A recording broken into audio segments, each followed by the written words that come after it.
তো এখন তো মেলায় গোসল করনু, এখন তার শীতকাল, এখন তার গোসল টোসল কিছু করা যাবে না। ভাবছি ক্যালেন্ডারে ডেট ঠিক করে রাখবো, যেদিন যেদিন আবহাওয়া ভালো থাকবে সেদিন সেদিন যে গোসল করবো। কেমন হবে? ভালো হবে। বন্ধু তোর তো ভালোই বুদ্ধি, তুই ভালোই কথা ভেবেছিস। আমিও দেখি বছরে আমি একবার গোসল করতো। বন্ধু গরমকাল ছিল ভালোই ছিল, শীতকাল পরে তো খুব মুশকিলে পড়ে গেল, গা ধুতে পারছি না। ঠিক বলেছিস বন্ধু, তুই তো গা ধোয়ার টেনশন করছিস, আমি তো বাথরুমে যা কিভাবে পানি খরচ করবো ওডি ভাবি পাচ্ছি না। বাথরুমে যা কিভাবে পানি খরচ করবো ওডি ভাবি পাচ্ছি না। রে তোর মনে না দিনের বেলা গামছা যাইবে সেটা কি বিষয়? দোষ কি বিষয় এরকম দিনের বেলা গামছা গলাতে?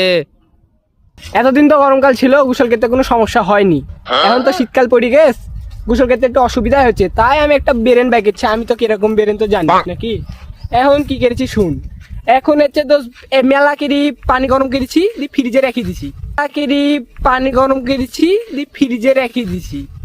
প্রতিদিন ফ্রিজ খুলছি, গরম পানি ব্যয় করছি, গোসল করছি। প্রতিদিন ফ্রিজ খুলছি, গরম পানি ব্যয় করছি, খাচ্ছি। তাই মনে হয় একটু সমস্যা আছে, গামছা যদি ঘুরে বেড়াচ্ছি।